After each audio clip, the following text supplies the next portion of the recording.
Bonsoir, c'est une rentrée sans stress, plutôt zen, qui nous attend avec de très belles conditions météo. L'été joue les prolongations, ce sera donc du soleil et de la chaleur sur quasiment toute la France demain, à quelques rares exceptions. On a en fait un bel anticyclone. Regardez tous ces nuages élevés qui étaient quand même encore abondants ces dernières heures, et bien ils sont maintenant chassés vers l'Espagne et donc le ciel s'est dégagé. On a juste quelques nuages sur les régions du nord que l'on va retrouver demain matin sous forme de plaques de grisaille.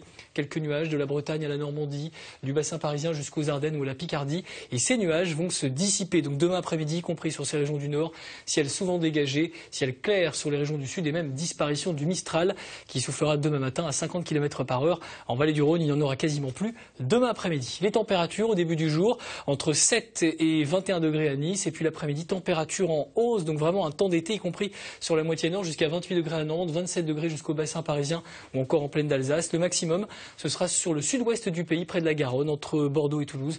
Nous aurons des valeurs supérieures à 30 degrés, 31 degrés à l'ombre. Cette chaleur arrive directement du sud-ouest et même d'Espagne.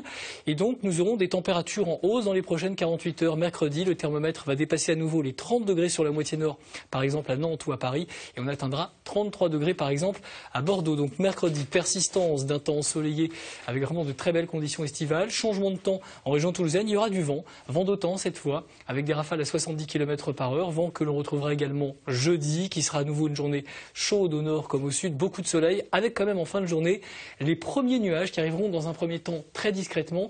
Mais ces nuages élevés seront déjà annonciateurs de la dégradation de vendredi, avec les premiers coups de tonnerre, les premières averses qui surviendront dans l'ouest. Ce sera encore un très beau temps dans l'est du pays. Et puis quelques nuages supplémentaires sur les Cévennes et également sur les côtes du Languedoc. Samedi, en revanche, là la dégradation sera un petit peu plus sévère, avec davantage d'orages ou de pluie sur une longue bande centrale du pays. De part et d'autre, on peut espérer quand même quelques éclaircies, mais les températures vont baisser. Températures qui seront plutôt proches de 25 degrés également dimanche. Donc ce n'est plutôt pas mal, mais ça restera nuageux dans l'ensemble. Et ce temps plus nuageux, plus orageux également, va persister probablement lundi prochain, avec des températures qui seront stationnaires. Le temps en Europe, c'est donc la chaleur sur la péninsule ibérique, avec 33 aujourd'hui et demain à Lisbonne, jusqu'à 35 degrés par exemple dans le centre du Portugal. Et cela pose problème en raison des incendies qui sont virulents pour cette fin d'été. D'ailleurs, ces incendies sont si importants dans le centre du Portugal qu'on les voit de l'espace. Regardez cette image avec donc ce panache de fumée qui était visible du satellite aujourd'hui. Et puis le temps dans le monde, c'est aussi au Japon, cette violente tornade qui a provoqué d'importants dégâts